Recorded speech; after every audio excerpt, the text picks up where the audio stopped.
para wag mapabilis ang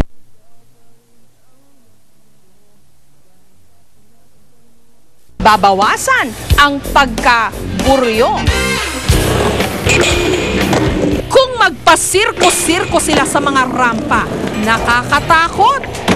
Buhay nila ang nakataya. Peligroso para sa mga hindi nag-iingat.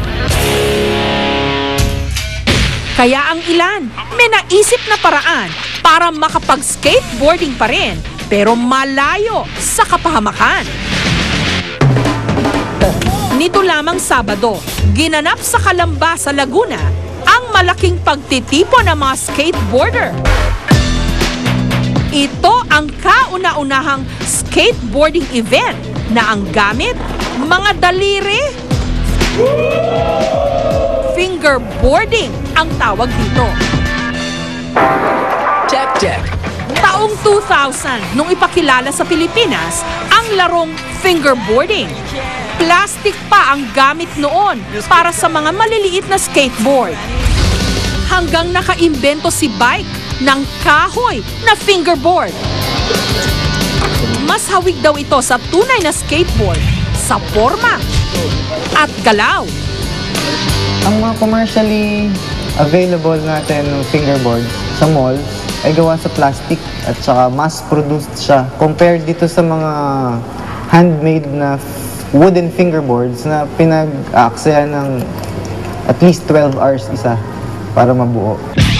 Kayang-kaya rin daw gawin sa fingerboard ang tricks na nagagawa sa skateboard. Katulad ng kickflip, 360 flip, at ollie. Mula Davao, dumayo pa si Chino sa Laguna para makipagtagisan sa fingerboarding. Kasi sa skateboard mayroong risk involved eh. Yung may chance kang mababali o kung anumang aksidente, pero sa fingerboard wala. It takes a lot of patience lang para bumuo ng trick.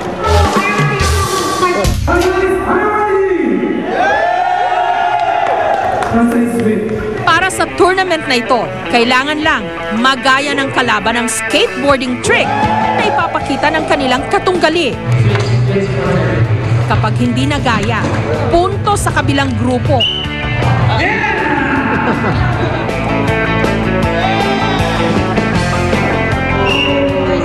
Isa si Chino sa mga natirang matibay.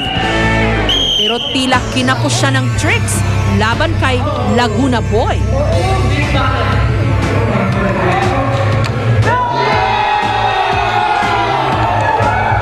Wala mang cash prize ang nagkampiyon. Tiba-tiba naman daw ito sa 20,000 pesos worth ng fingerboarding products.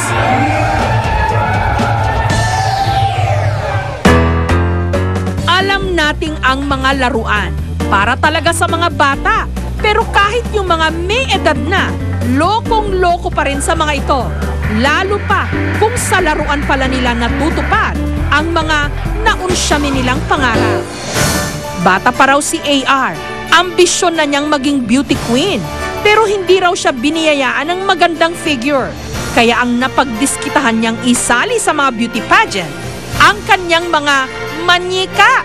Sila kasi, ang tingin ko sa kanila is, they're already my friends. Kaibigan ko sila, ganyan. At the same time, connection sila ng pag-fulfill ko ng mga dreams ko. Si AR daw mismo ang nagde-design ng mga damit ng kanyang kandidata.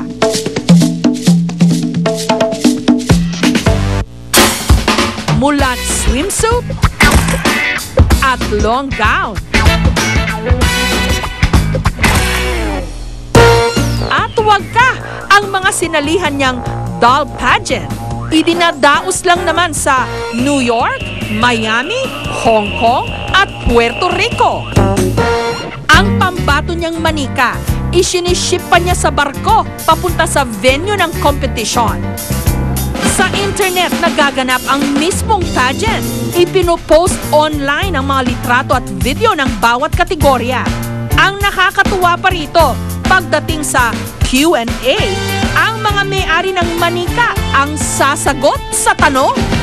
Okay, girls, please look at your computer monitor. You will see a picture there and you need to interpret that picture. Bribing might come in a different form from money, material things, feelings, and even life.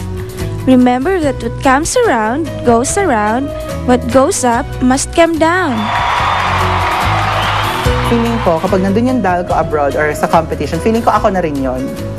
Feeling ko sa sarili ko, ako na yung nagko-compete. As of now, meron na po tayong 16 official candidates. At ngayon, nag-o-organize na rin si AR ng doll pageant dito sa Pilipinas.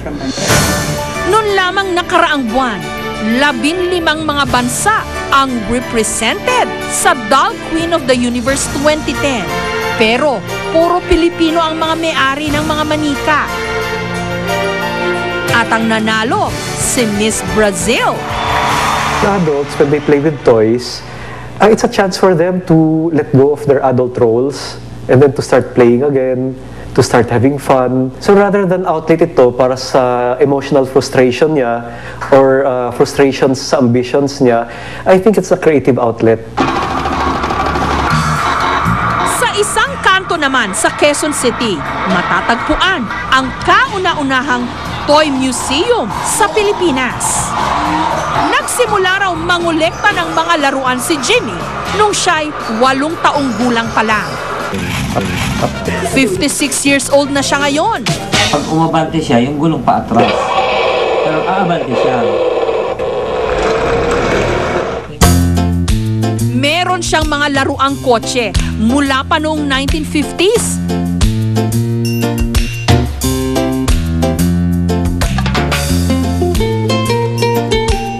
Hanggang sa mga modernong laruan, kompleto si Jimmy. Hindi na ako siguro titigil sa pangungulekta hanggang sa huling araw ko na dito.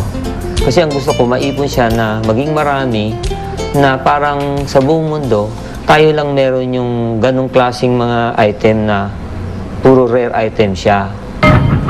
Ang pinakamahal daw sa kanyang koleksyon, ang tren na ito na noong dekada 80 pa lang, 60,000 pesos na ang presyo.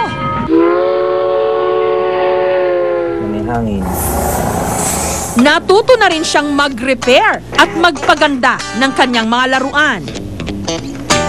Katulad ng kotseng ito na unti-unting nagka-transform. Ang radyo namang ito, may bibig mismo na dumadaldal. Ang laruan, habang tumatagal, tumataas ang value. Pero may ilang mga laruan, sadya talagang mamahalin.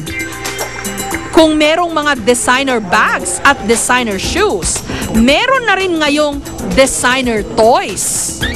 Sa katunayan, nito lamang nakaraang buwan, nagbukas ang tindahang ito ng mga designer toys sa Ortigas.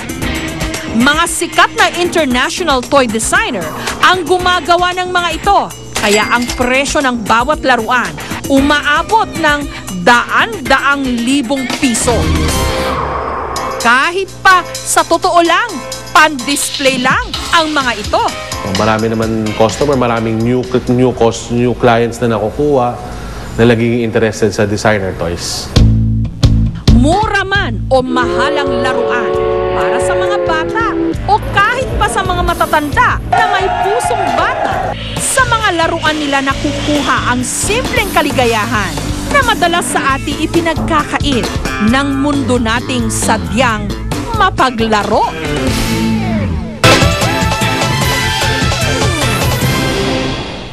Susunod! What's this? Produktong nangangakong mapapabilis daw ang pagbabasa ni Baby. Totoo kaya?